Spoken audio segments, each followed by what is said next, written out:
Thank you, Aïda, for bringing this film and for showing this newest work of yours. As far as I know, it's the newest work, right? Yeah. Given the fact of what you have been doing before, I was really amazed to see what the new work looked like, and giving this kind of course, prominent stage to Abel Ferrara. And maybe you can talk a little about the impact of Abel, or the correspondence that you maybe have to him as an actor and as a director, sorry, and what it means and what this person means for you. Okay. I first met Abel May 2011. It's funny, I tried to contact him a few years earlier, but I wasn't able to. And somehow I made 2 new works, and then somehow we met. For me, Abel's a filmmaker that I've admired for many years. I love his films. He, I think, is important in a certain part of the pantheon of film culture. Mm-hmm.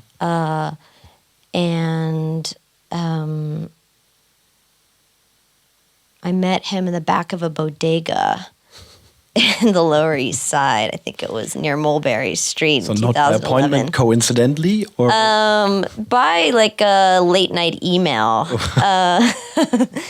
Very Abel style, I think. And we exchanged some cash as a fee to begin some sort of project. Mm-hmm. That was May 2011. And I said, and he was open to doing something with me. Mm-hmm. And he knew I wanted to focus on him. But I didn't really know what I wanted to do. I had very preconceived ideas of who mm-hmm. he was because of his films. And over the course of the next 2 years, I got to know him more before I figured out what we were going to do together. Mm-hmm. In that course of time, I had a baby, which was a big life-changing moment. And 3 months later, after I had the baby, I had figured out exactly what I wanted to do, and we started shooting. The project basically began with one question that I asked people. In the very first meeting already, there was this one question? There was, though you were no, it was right before we began shooting, because I didn't know, we talked about some different ideas, but nothing for me was right. And as I began to know him more and spend time with him, I realized that I could listen to him speak and tell me stories for hours. Yeah. And all he needed to do was sit in front of me and just alone with his hands could create so many images for me. One thing that came to my mind, completely different scenario in terms of the guy who's interviewed was Gilles Deleuze. Yes. It's also someone I was reminded of. I fell into this kind of vertigo almost, that I could listen to him I was like, please don't stop to talk. Right. There's this momentum that turns around. Of course, he speaks completely differently, of course. And different cadence. Yeah. Was that something you already had seen by that point? And so, that's quite something inspiring. That's what gave me the idea, because I never would have thought that before I got to know him. Yeah. I never would think, I just want to put you in front of a camera and interview and speak with you. Mm-hmm. To me, with such a short attention span that I have, unfortunately, that would probably be the last thing I would think of first to do with somebody. But after I got to know him and we were talking and talking, he had so much... he can create images without anything. He just can speak, and his hands and his voice. It's so seductive in a way. Hands and head. Yeah, that's why I call it head and hands. Seductive, but at the same time, there's an aggressive quality to it that I also like. He sort of was waiting to see what I wanted to do, and so I emailed him and I said, I would like to shoot you, and this is the question I'd like to begin with. And I just said, could you speak about Pasolini's last day, his death, and how you would direct your own death scene in relation to his. And he said, I'd love to. And coincidentally, I had no idea, but he had just finished a script for a feature film based on Pasolini's life and based on basically focusing on his last day, and sort of a narrative that tells his life through his last day. And you were at that point when you had the idea for the first question. Were you actually working then on or like reworking something on Pasolini or thinking about Pasolini? Was that or like correlating that to him? For me, what was important, I think, firstly, was that Pasolini's death is such a controversial topic. Everyone has different ideas of who did or didn't do it. And for me, I wasn't looking to make a conventional documentary that searched for this sort of moment of truth, because nobody really knows. So for me, it became almost this cinematic moment, trying to find the space where, where some retelling becomes almost mythic in a way. And with Pasolini's death, his ending feels almost like one of his films. I mean, which Abel says. I mean, just everything about it, from The Hustler to being in Ostia, Rome. I mean, he shot so many films on Pasolini in that area. It's kind of this like deserted outskirts. And these boys who've played a character in his life and in his films that have become, from these sort of loves in his life. I thought to have Abel speak about this topic would bring us into so many other narratives and kind of create the, it's like this constant, what is that called? These kind of aberrations. We keep going, we keep on going through different topics. And that's what I think to finally get, we start with a question and then it just, these kind of circular narratives. This meandering of his thoughts. Yeah. What was interesting to me is like that you chose, given the fact how you started this and you get in the conversation with him directly, that you chose a way not, you are obviously present. We can see that in the way he refers either to the camera or to you sitting at the side, I assume. Yeah, I was, I was just able to start, I shot that. So I was behind the camera because I had just it was the soonest I could actually hold something that heavy after giving birth. Yeah. So that was kind of interesting. This is a beautiful moment when you say, like, can you do it in the camera? Yeah. Like, I give it in the camera. Right. I know, I had to cut myself out a lot, my voice. I didn't want to be that present, actually, even though I was.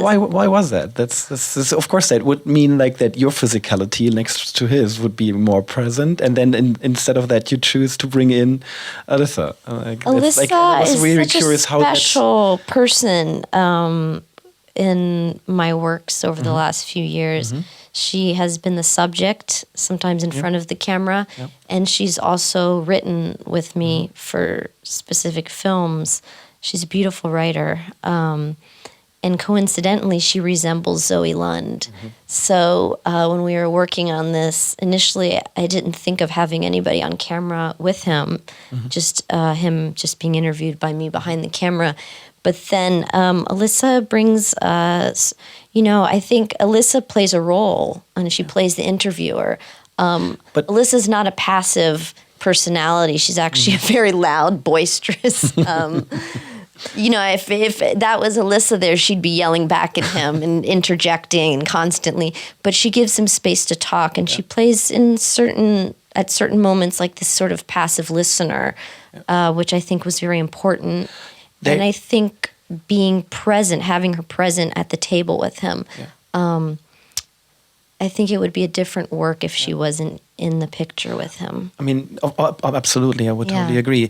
Then, it feels, when we see it, that is kind of like, that's not the real personality of hers, because she's really like always holding back, kind of. Yeah. But that was the idea for me came up was like as actually, did you speak about that? How should like the physicality be of her, or was it something that was really happening improvised? Because like then the questions she's like asking, of course, are very, very clear and even sometimes repeated. Yes. Ask the same question again, and very specifically, that question is kind of like a really very important question that at the first point it gets almost like it runs through him like without any result, and the next time the same question runs through him, and it causes almost kind of like a disruption. Yes.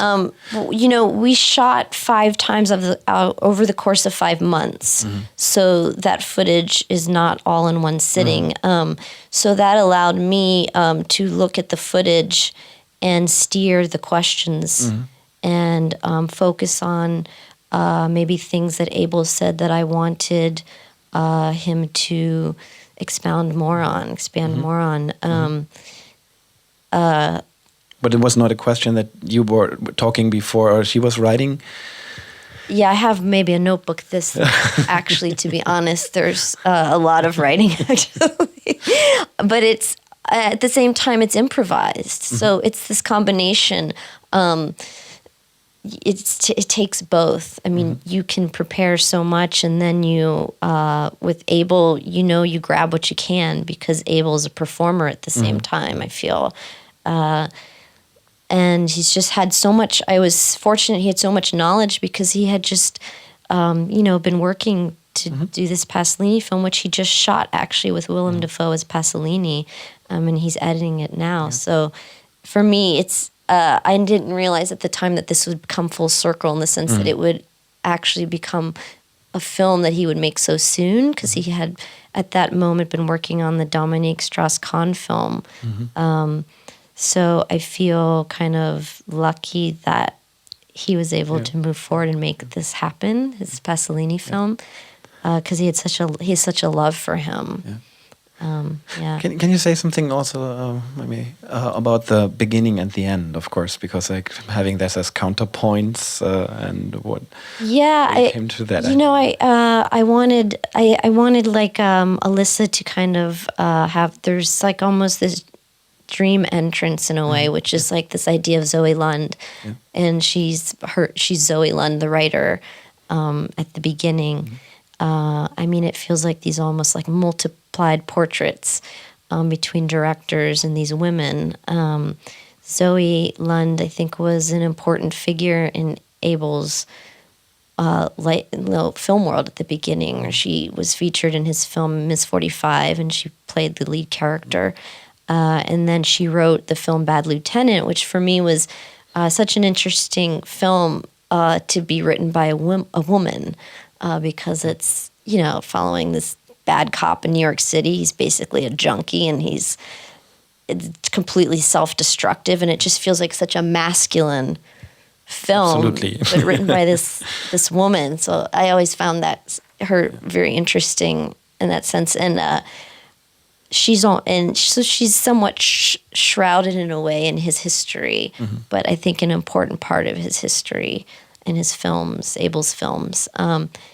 And then again, there's this like strange duality between this kind of self-destructive quality between Pasolini and Zoe, and that Abel thought back in the day of casting Zoe as Pasolini, which is such a cool sort of strange idea to me, that she's as a dyke, you know. I think it's kind of great. But yeah, I felt this duality between Alissa and Zoe also. And I liked this kind of outer space that we start in with Alissa as Zoe, and we sort of enter the film that way, not knowing exactly where we are. And as the film unfolds more and more, we find our position in it and understand the stories within it. For me, it's perfect because it sets this kind of tone that you, in the first place, when the interview then starts, not continue, but you keep it on through the whole film. That's a kind of like reminder, and then it's fun. And when it's finally coming back, it's just this beautiful bracket that comes and brings everything in its right place. Maybe if there are questions from the audience, would anyone like to add something or ask something? Well, if that is not the case, we will be outside. If you feel more free to ask something, address us directly or in a more informal situation, then please feel free. We will be outside. Yes. We'll have a drink. And thank you all for coming. Thank you, Aïda, Thank you. for being here and bringing the film. Wonderful. Thank you for having me. Yeah, thank you all. Good night. Good night.